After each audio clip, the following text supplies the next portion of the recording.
Good morning, everyone.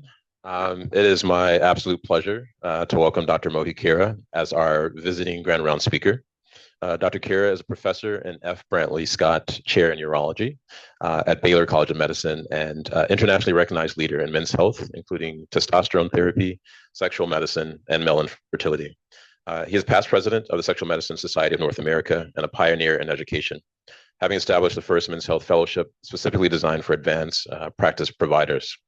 Dr. Kira's research has been highly influential in shaping contemporary understanding of testosterone deficiency, including the safety and appropriate use of testosterone therapy in men with a history of prostate cancer. He has also contributed extensively to the evidence base surrounding erectile dysfunction, Peyronie's disease, and the role of hormonal optimization in male sexual health and fertility. His work has helped inform clinical guidelines and has advanced a more nuanced, patient-centered approach to men's health. So obviously Lipshow's brought a lot of energy to the men's health space, and it's been incredible to see how you've expanded on that momentum. I've learned so much from you from conferences and from all your videos. I watch them all the time, I'm excited for today's talk. I'll be taking lots of notes. So please help me welcome Dr. Mokera. Well, good morning, and thank you very much. It's just really an honor to be here.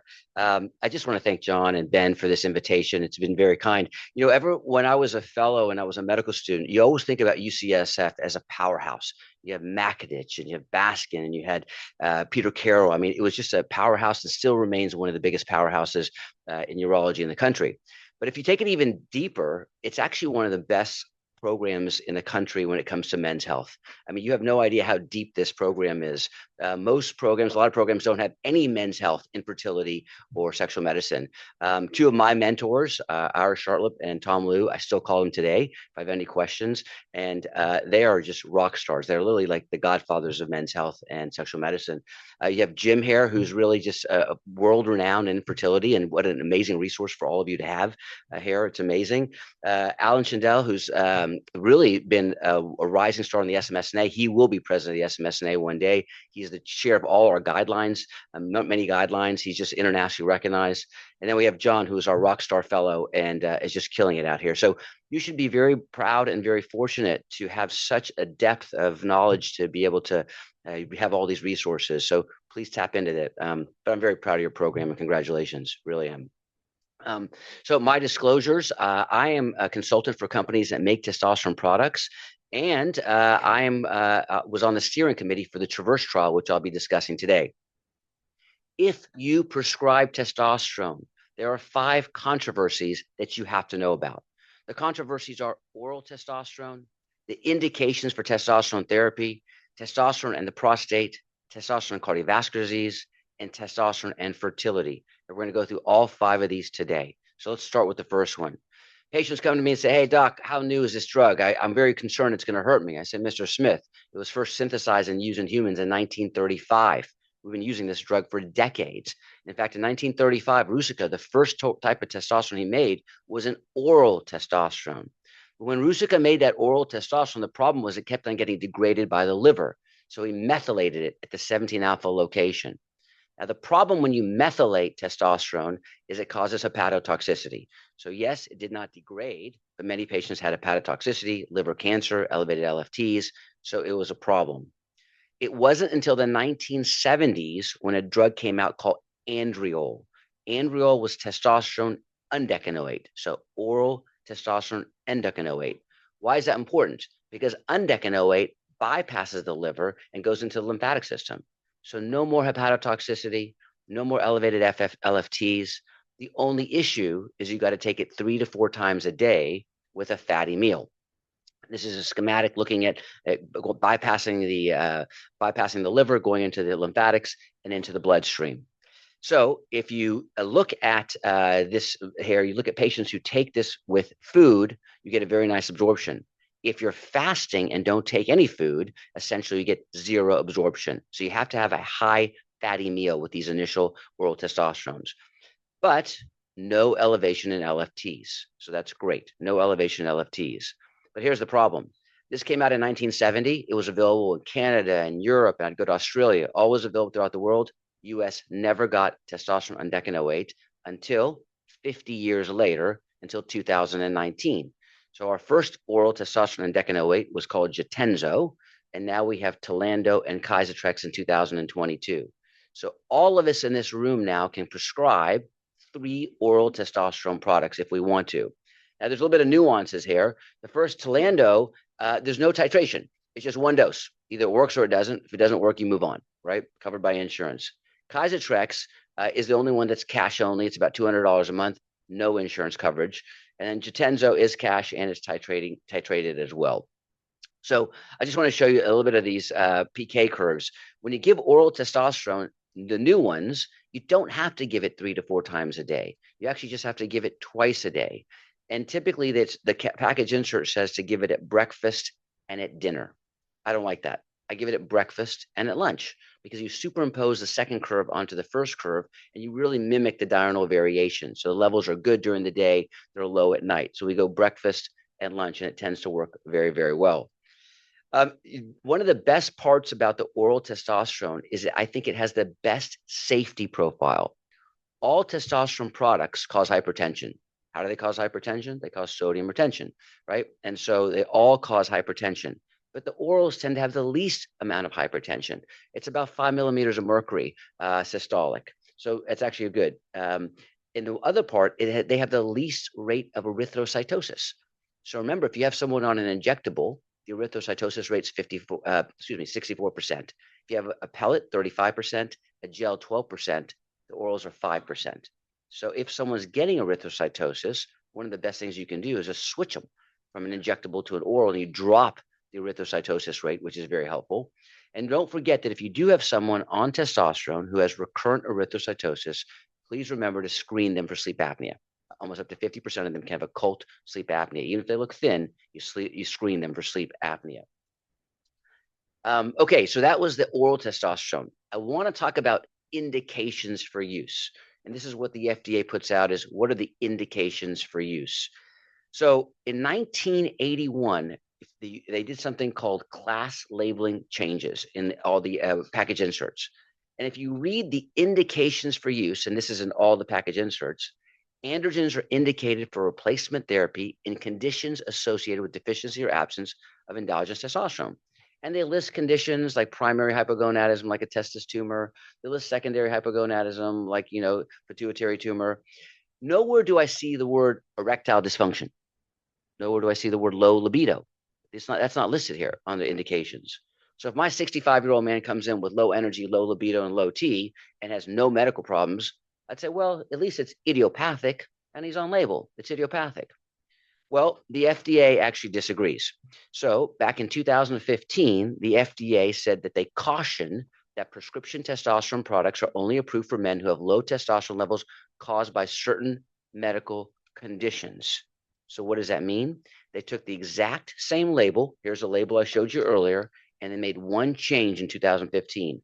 They removed the word idiopathic, right? So essentially what they're saying is you got to have a tumor or have something on this list to be considered on label, right? Which doesn't make any sense whatsoever. Because if you look at all the guidelines, not just in the US, globally, everybody said that's ridiculous. All you have to do is have 2 testosterone levels and signs and symptoms, and that's a good indication for therapy. So there's a big discrepancy with what the FDA says is an indication and what the rest of the world actually thinks is an indication for testosterone therapy. But here's the problem. If you're an insurance company, you don't have to pay for something off label. You do not, right? So if someone is not on label, I don't have to cover. How many patients, what percentage of patients do we all treat are off label when we treat with testosterone? 85%. So 85% of the patients we treat are off label. So that means that only 15% of the patients you treat, the insurance company has to pay. So what happened? The compounding pharmacies skyrocketed, right? Because they said, I can't do this anymore, just pay cash. It's a lot easier, right? But that's important to realize there's a discrepancy. Well, in December 10th of last year, I was very fortunate to be able to take a panel to the FDA. I took 10 SMS name members. We went to the FDA and we actually had a 2-hour expert panel symposium to educate and to come up with some asks. One of the asks is to actually change the indication, be consistent with the rest of the world. It does not, whether a man has a pituitary tumor or not, he's going to benefit and suffer the same as someone who doesn't if they have low T. So we're asking them to change the indication. we asked them to deregulate testosterone. Right now, testosterone is regulated just like Vicodin, it's a class 3, right? And that came from 1980 when they were trying to decrease abuse amongst college students and high school students. But that congressional act never worked. And it just stuck with us for the next 40 years. So we're trying to change that as well. And then we're also trying to remove the prostate cancer warning from the label. So we're going to find out pretty soon. They're going to probably let us know by the fall. And hopefully we can get some changes done on the label. Okay. I was fortunate to be on the AUA ED guidelines. Dr. Schindel is the new chair of our new ED guidelines coming out very shortly. And it shows a schematic of a man coming in and he has ED. And then there's this shared decision making, and I can offer a penile prosthesis or a PD5 inhibitor injection. Nowhere do I see the word testosterone.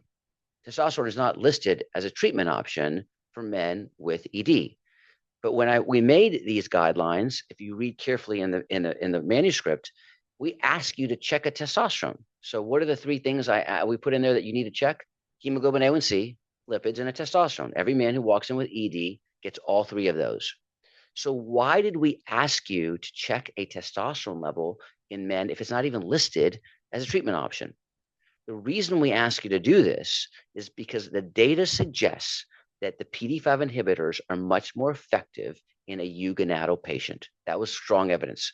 So in other words, if you have a hypogonadal patient who's saying, doc, my Viagra is no longer working, you put that patient on testosterone, 30 to 50% of those patients say, doc, guess what? My Viagra is now working, right? So that's why we put it in the guidelines. We did not put it in the guidelines as a treatment, as monotherapy, but for combination therapy, it makes a lot of sense, right? A lot of sense. Okay, so let's talk about a big controversy. Prostate cancer. So when I was a resident, we had a lot of fear. If you look at this survey, if you look at the date 2006, it went out to many clinicians throughout the world, and they said, "What is your number one concern with testosterone?" This prostate cancer. I'm scared I'm going to give my patient prostate cancer if I give him testosterone. Now, when I started my residency in 2000, I was taught the same thing. I was taught that giving testosterone to men without even prostate cancer, just in general, and especially if they had prostate cancer, was very dangerous. Then, when I finished my residency and started my fellowship in 2007, we were starting to think maybe it's safe. Maybe in certain men after radical prostatectomy, low grade, low Gleason score, maybe it's safe. Today, we're in an era where testosterone is considered therapeutic or potentially protective. And that's what I want to show you today, the new data. It's a 180 where we were before. So this was a paper that was presented in Journal Club. And this is 2003. I'm a third-year resident, and I'm sitting there next to Kevin Slaywin, who's a well-known urologic oncologist, surgeon. And this is about giving men with high-grade PIN testosterone. And the reason I put that there, because Dr. Slaywin leaned over to me and he said, "Can you believe that Abe Morgenthaler is giving men testosterone, have high-grade PIN? Doesn't he know he's going to kill them?" This was in 2003. And this is just high-grade PIN. This is not some people with prostate cancer. And in this study, none of the men progressed. There was no patients who had any kind of progression or adverse effects taking testosterone. But again, that was just 2003, about 20-something years ago. Since then, there have been numerous studies giving men testosterone after radical prostatectomy, radiation, brachytherapy. And what you find over and over again is that there's no significant increase in biochemical recurrence or progression in these patients. Now, one could argue, well, Kara, these are a select group. You selected the lowest grade, least risk patients. So of course, there's going to be a low chance for progression. And that may be true, but now we're starting to see other studies that come out that are giving testosterone to men who are high risk. One of the first ones was the one that I published in 2013. And we did something kind of unconventional. So what we did is we had 103 hypogonadal men that we treated with testosterone after radical prostatectomy. We had 49 eugonadal controls, and we treated men who were high risk, meaning Gleason 8 or higher, positive surgical margins, positive nodes. And in the testosterone group, we had 77 men who were low intermediate risk, but we had 26 high risk. And the control group, we had 15 men who were high risk. So what did we find? We found that if all biochemical occurrences only occurred in men who were high risk, that makes sense after 36 months. But if you did not receive testosterone, your biochemical recurrence rate was 53%. If you received testosterone, your biochemical recurrence rate was 15%. So some would argue, hey, Kara, you're telling me at 36 months, high risk, you only have 15% biochemical recurrence. That's extremely low. And the editor even wrote when we submitted this, he said, are you suggesting in any way that testosterone could be protective against biochemical recurrence? Because this is a very low recurrence rate in this high risk population. So I started a basic science lab in 2007, and we started doing some work in my lab. And the first thing we did was we took prostate cancer cells, LINCAP cells, and we put different amounts of testosterone in those petri dishes. So Wei Tao Song has been with me now for 16 years. He's amazing. He's been in my lab. I said, Wei Tao, show me the studies that show that testosterone increases risk for prostate cancer. We could not really find them.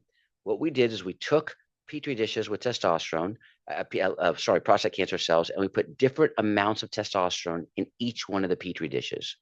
It is true that when you give prostate cancer cells testosterone initially, they love it. They grow. Don't get me wrong. They actually grow quite well. But as you give higher and higher doses of testosterone, you see greater and greater suppression of prostate cancer cell growth.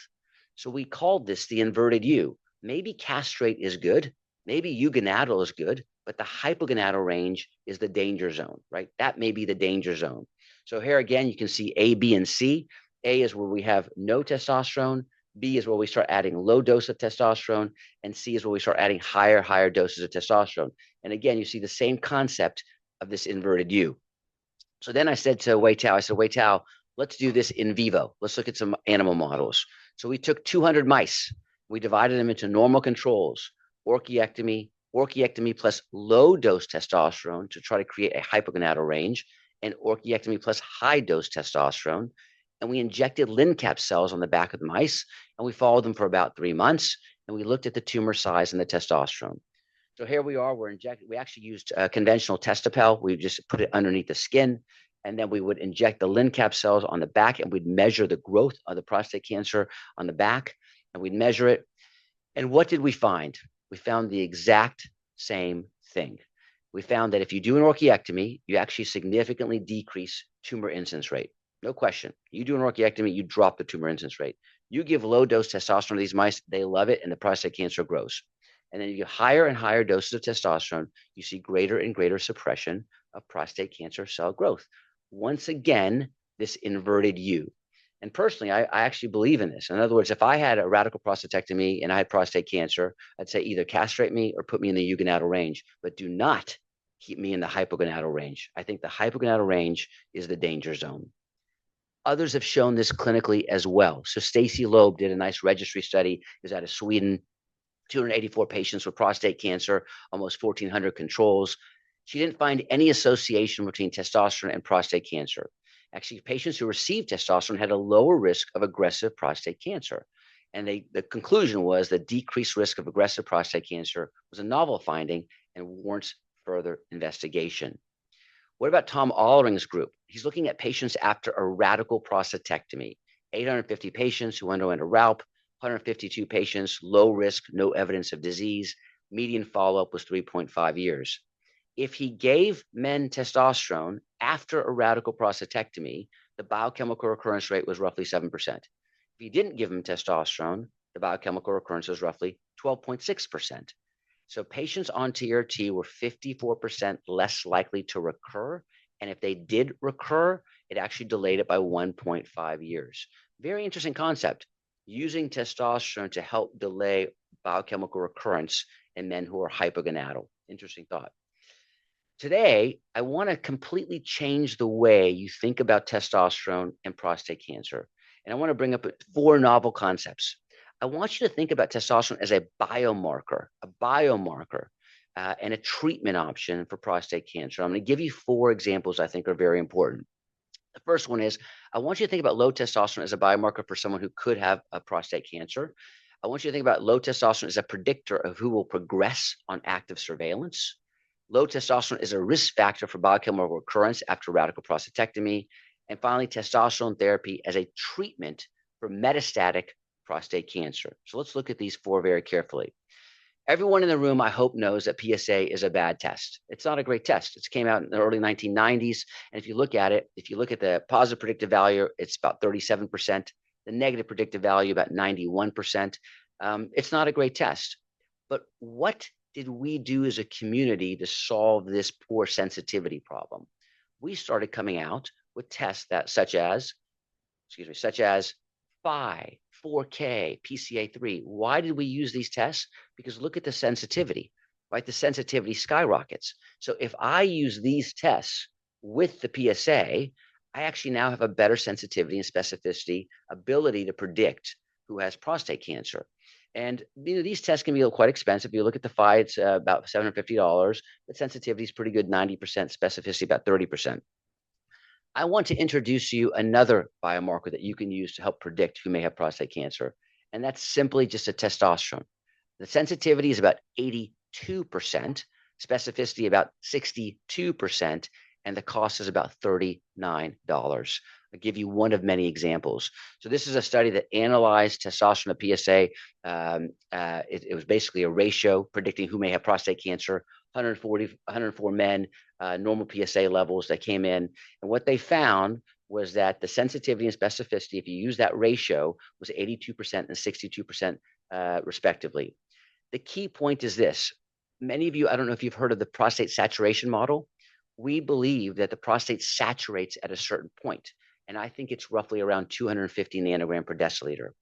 So if someone's testosterone is below 250 nanogram per deciliter, and I put them on testosterone and raise their testosterone level, the PSA will go up.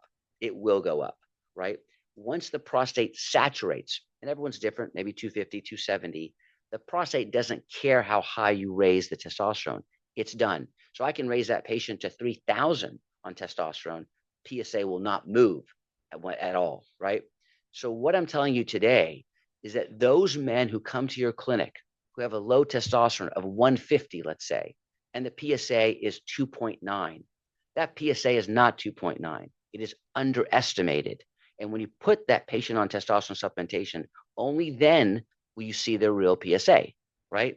So be very leery, be very concerned about that patient with a marginally high PSA, but a very, very low testosterone, because you're not seeing the true PSA. And that's a very important point of how the sensitivity and specificity of using a testosterone to predict goes up in those men who have a very low testosterone level. Second one, this is my favorite study on active surveillance. So this is a study looking at 338 men who underwent a radical prostatectomy who were all excellent candidates for active surveillance. But these patients said, I'm too nervous, just take it out. I just want it out. So they took it out, but they looked at patients and they looked at the upstaging and upgrading in these patients. And they measured testosterone levels before surgery. And what they found was that low serum testosterone levels were an independent predictor and significantly associated with upstaging, upgrading, unfavorable disease, and positive surgical margins. So much so that the authors said that testosterone should be a selection criteria for inclusion in men who are undergoing active surveillance, and men who have low T on active surveillance should be discouraged from going into active surveillance. And they gave us some nice statistics here on sensitivity and specificity on the upstaging, upgrading, unfavorable disease. I want you to hold that thought on this chart because I'm going to show you something else that I think is very important. What did we do as a community to solve this active surveillance problem? You know what we did? We came out with these new genomic markers. We said, okay, Mr. Smith, I'm a little concerned about you being on active surveillance. So what I'm going to do is I'm going to do an Oncotype DX. I'm going to get a Polaris. I'm going to get a Decipher. And based on what this tells me, I'm going to then decide if you should go on to active surveillance. So I pulled the data on Decipher. I said, okay, on the Decipher, what's the prediction of a biopsy on upgrading while on active surveillance? So the sensitivity of a Decipher is about 42%, but the specificity on a Decipher is about 79%. Maybe about $5,000 to do a Decipher. But this Decipher is going to help me predict who should go on active surveillance. Now, if you were paying attention to the chart I showed you on the other slide, what is the sensitivity and specificity of upgrading with just a testosterone level? It actually is not too bad. It's 34% versus the sensitivity of 42% on a Decipher. It's 92% on the specificity as compared to 79% for the Decipher. So it beats the Decipher in terms of specificity and not too far away from the sensitivity. And again, what's the cost? It's $39, right? It's $39. So I'm not suggesting that we stop doing the Decipher. I'm not suggesting we stop doing Oncotype DX. What I am suggesting is to use your testosterone as another tool to predict who should be on active surveillance or not, right? It's a simple test that you can run to decide if this patient should be considering active surveillance. What about low testosterone as a predictor of biochemical recurrence? So this is Yamamoto's study, but there are numerous studies very similar. His study was 272 patients who had localized prostate cancer. They had a radical prostatectomy. He divided them into eugonadal and hypogonadal patients. And essentially, if you look at the independent and significant predictors of PSA recurrence, we all know the first three. It's Gleason score, surgical margins, PSA. Number four, preoperative testosterone levels. Preoperative testosterone levels will be an excellent predictor of who's going to have a biochemical recurrence after a radical prostatectomy. So I said, okay, well, what do we do currently when these patients come in? They come in and my patient says, Dr. Kira, I had a radical prostatectomy and what's my biochemical recurrence? I said, hold on. I turn around and I go on the computer and I pull up the Catan nomogram and I start putting in all the variables in the Catan nomogram. I say, okay, Mr. Smith, your chances for biochemical recurrence are X because I put in all the variables. So I pulled up the Catan nomogram and a lot of these variables make sense. It's your PSA, positive surgical margins, Gleason score, lymph node status. Nowhere do I see the word testosterone. It's not listed. Again, I'm not suggesting that we only use testosterone to predict, but if you had the testosterone in this model, it'd be much more sensitive and specific on predicting who's going to have a biochemical recurrence. So again, using the tools that we have. And the last example I'm going to give you is this concept of bipolar androgen therapy, which is amazing. So it came out in 2015 when Den Mead first published this out of Hopkins. So if a man walks into Johns Hopkins right now with metastatic prostate cancer, what is one of the treatment options? High doses of testosterone. That is a treatment option, high doses of testosterone. This is termed bipolar androgen therapy. You put the patient on Lupron, and then you give them 400 milligrams of IM of testosterone every month, and the testosterone goes up and it comes down. Bipolar androgen therapy. So if you look at the contraindications to testosterone, it's advanced or metastatic prostate cancer. If you look at the indications for bipolar therapy, it's advanced metastatic prostate cancer. It's the same drug, right? So let me show you the first example that came out. So this was 2015, and this one really blew my mind. So I was like, 14 patients with castrate-resistant prostate cancer. They were given high doses of testosterone every month for 3 months with Lupron. They termed this bipolar androgen therapy. What did they find? 50% reduction in PSA, 50% reduction in metastatic cancer. Since 2015, they have published numerous studies on bipolar androgen therapy, but there's one study that I have to show you, and you have to read this study. It's called the Transformer trial. So the Transformer trial actually was a randomized phase 2 study comparing bipolar androgen therapy, or BAT, versus enzalutamide, which is standard of care, for asymptomatic men with castrate-resistant metastatic prostate cancer. So these are men that failed abiraterone. They're supposed to get enzalutamide. They said, stop. Instead of giving everyone enzalutamide, we're going to randomize them to high doses of testosterone or enzalutamide and see what happens, right? So they looked at overall survival. So let's look at the first graph on the left, on the right. Overall survival, it does not matter whether you give them standard of care enzalutamide or you give them high doses of testosterone. There's no difference in overall survival. And in this study, if you failed one arm, you were allowed to cross over to the other arm. So what did they find in those patients who crossed over from bipolar androgen therapy to enzalutamide? I mean, they found that bipolar androgen therapy and crossing over to enzalutamide had better overall survival than our standard of care, which is enzalutamide alone, right? Enzalutamide. So this was, I mean, to me, very, very important. Look at the cost. Enzalutamide is about $7,500 a month. My testosterone's $30 a month. Efficacy, they were the same if you didn't have a crossover. If you crossed over, bipolar androgen therapy had greater efficacy than our standard of care. And who do you think felt better? It's the patients who had testosterone, right? So just a very important point. You know, we are not that smart because about over 50, 60 years ago, Huggins was trying to tell us the exact same thing. If you pull the literature and read some of his articles, Huggins proposed that hormonal deprivation and hormonal excess, which he termed hormonal interference, might be used for therapeutic benefit. He was referring mainly to breast cancer, but other cancers as well. But he was trying to tell us almost this concept of the inverted U many, many years ago. So I showed you that first slide on 2006. This is a slide now looking at 2016, which is about 10 years later. And it's asking urologists how comfortable they are giving testosterone to men after radical prostatectomy. If you look at the bottom, 96% say I have no problem giving it to men radical prostatectomy, 84% radiation therapy. And in fact, if you look at number 6, active surveillance, 65% say I have no problem in giving it to men on active surveillance. So the paradigm is shifting. I think more and more urologists are becoming more and more comfortable with giving testosterone to men after prostate cancer. Okay, the next controversy is cardiovascular disease. And the only way I can do this is to put this in the context of a story. So in 2006, Molly Shores had a very important paper that came out, and she showed that those men with low testosterone levels were much more likely to die. Increased mortality goes up significantly in those men with low testosterone levels. Hers was a retrospective study, but numerous prospective studies afterwards showed the same thing. Men with low testosterone levels are much more likely to have increased mortality, and the cause of death is cardiovascular disease. So several of us actually looked at as many review articles as we could find on testosterone and cardiovascular disease, and we found the same thing. Low T increases your risk for heart attack. But there were 4 studies that suggested that if I give you T, it may increase the risk of a heart attack.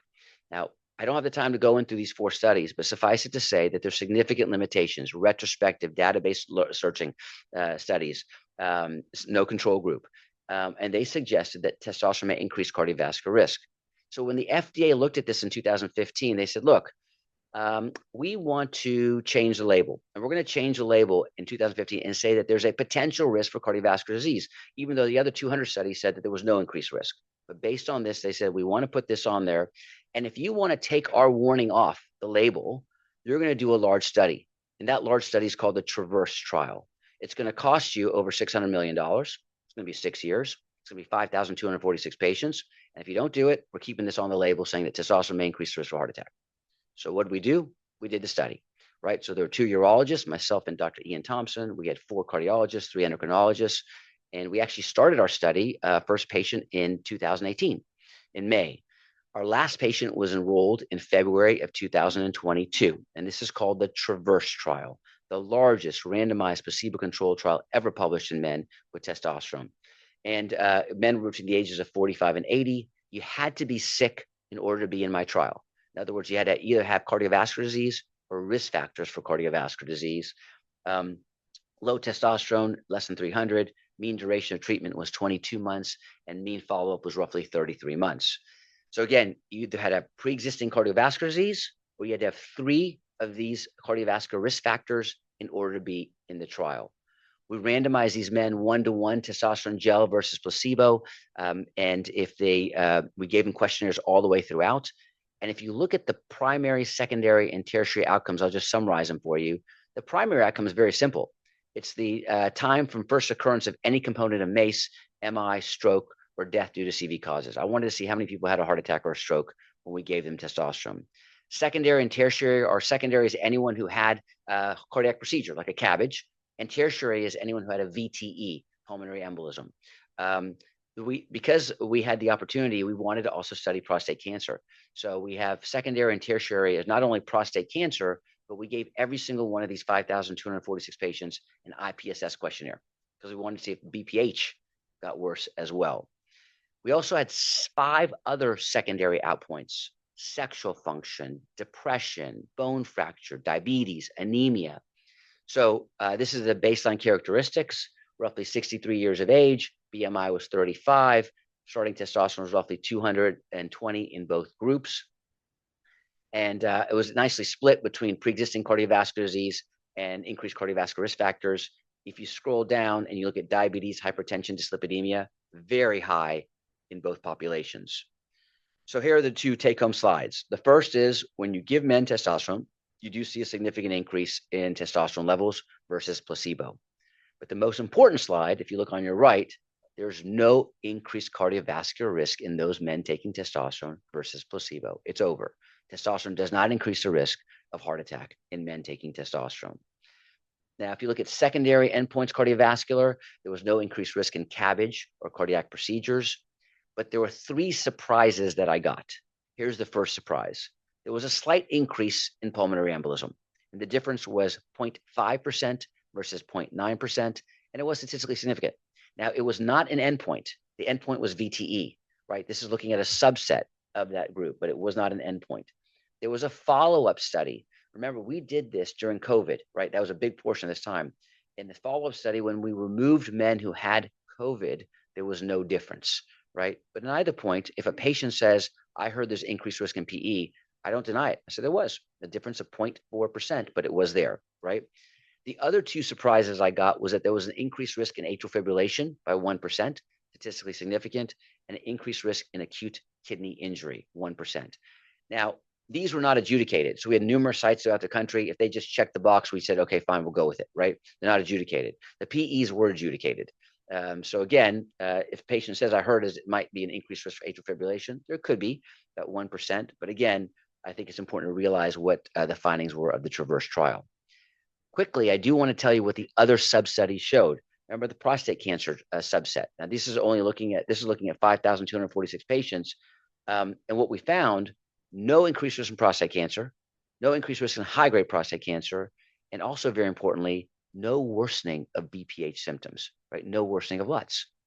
And I think that's really important because if any of us open the package insert today and we read the first bullet, it's going to say today, it's going to say, patients with BPH treated with androgens are at increased risk for worsening in signs of BPH, and we should monitor them very closely. But there's no data to support that first bullet. That just comes from embryology. If a fetus does not see testosterone, the prostate doesn't grow. That's not true in the adult male.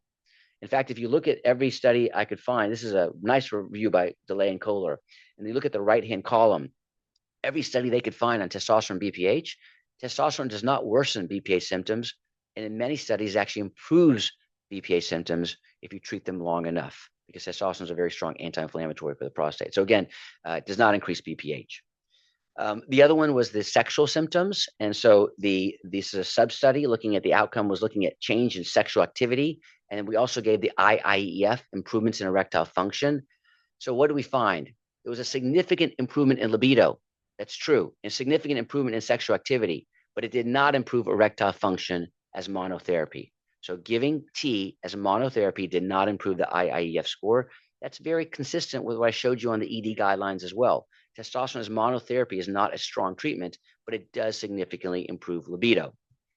What did we find in terms of depression? We found that we had 5,204 patients. We gave them the PHQ-9 questionnaire. Just to give you a summary, 51% of men who had low T suffered from some degree of depression. It's pretty high, 51%. And when we gave them testosterone, we did see a statistically significant improvement in depressive symptoms. So I made a summary slide so you can just kind of to get the take home. Someone asks you about the TRAVERSE, you're going to say, okay, in terms of cardiovascular risk, Mr. Smith, did you know there's no increase in heart attack? There's no increased risk in prostate cancer. There's no increased risk in BPH. In terms of benefits, it didn't help men as monotherapy for ED, but it did help these men for libido. It did help for depression and anemia, but it did not help for bone fracture and for diabetes. So that's kind of a summary.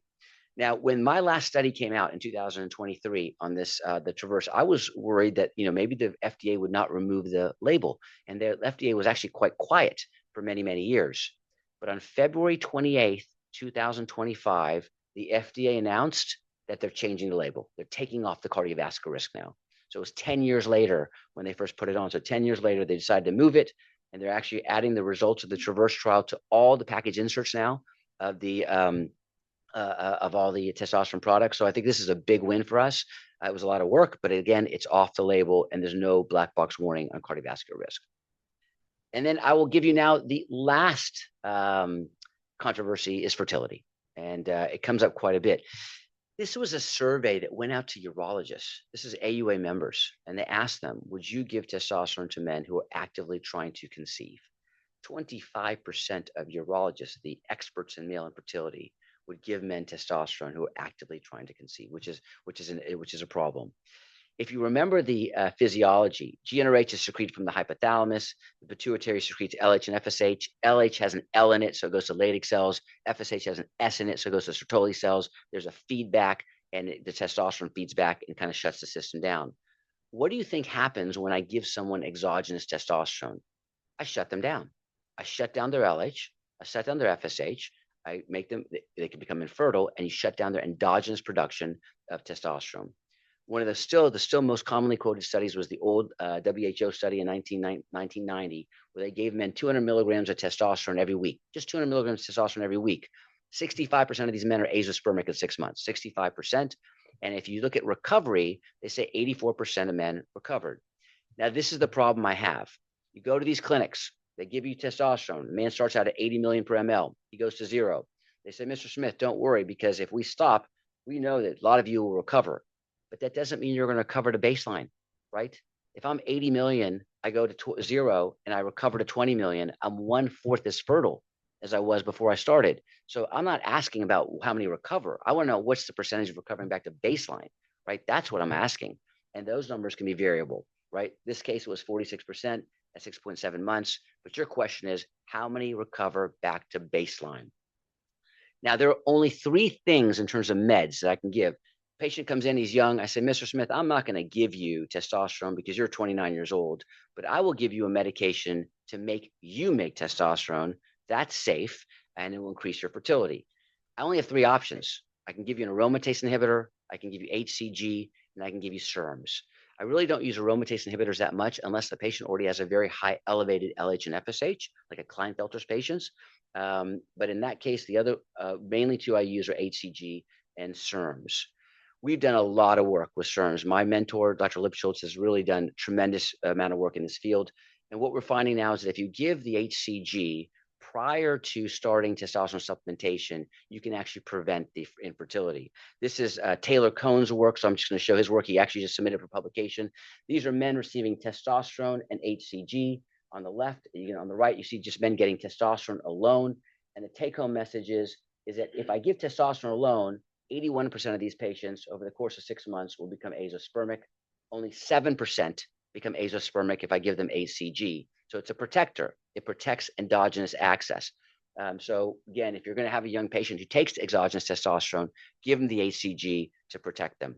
But now we're finding if we want to do recovery of spermatogenesis, I was always taught to stop the T and then start the HCG. We don't stop the T anymore. You can put them on, keep them on the T, add HCG and FSH, and they'll still recover despite not stopping them on exogenous testosterone.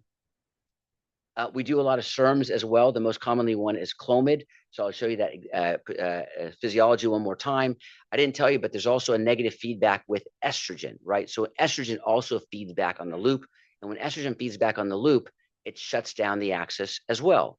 So how do these SERMs work? They block the estrogen receptor. When they block the estrogen receptor, what happens? They increase the FSH and LH, increase the fertility, increase the endogenous production. So there's a lot of talk on N-clomiphene. I'll tell you why in just a second, but clomiphene's been around for a while.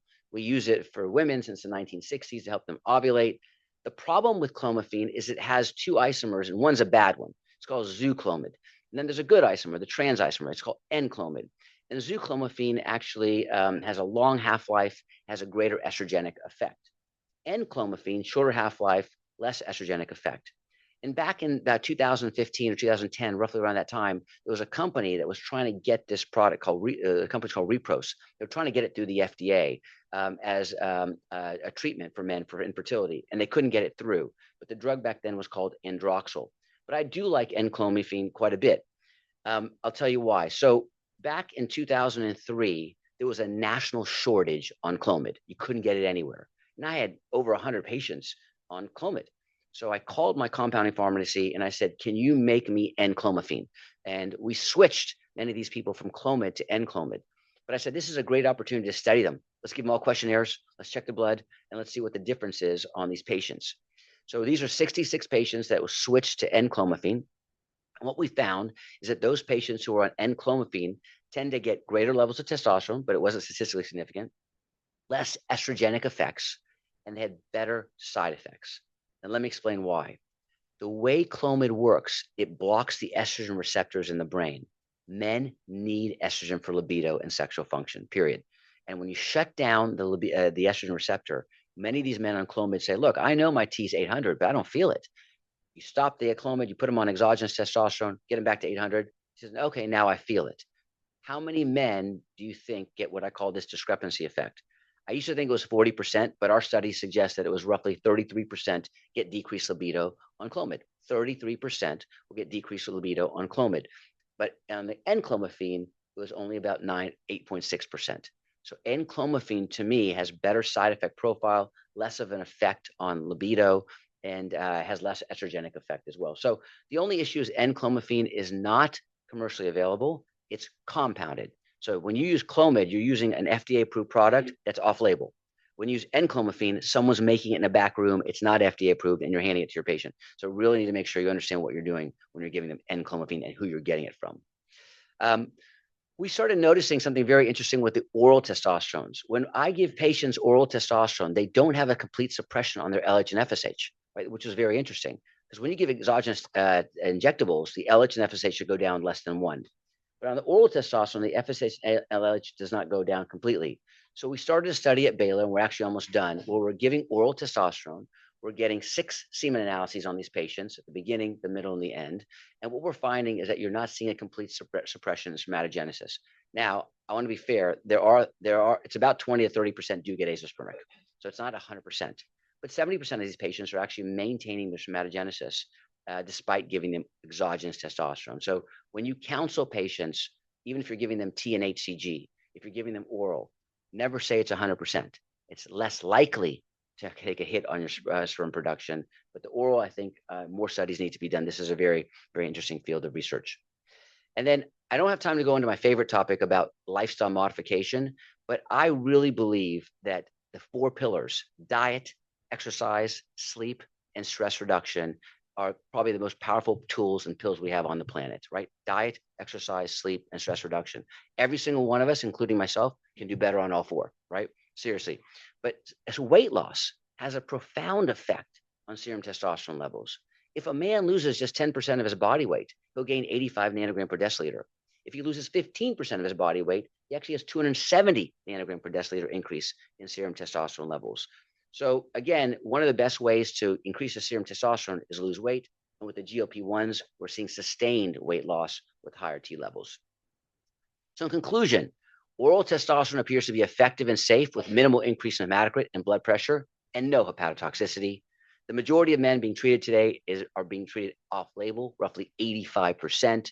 Testosterone should be considered as a biomarker to better diagnose and treat men with prostate cancer. Testosterone has not been shown to increase the risk of BPH or cardiovascular disease. And exogenous testosterone is a natural contraceptive and should not be used in men concerned with future fertility. Thank you very much for your attention.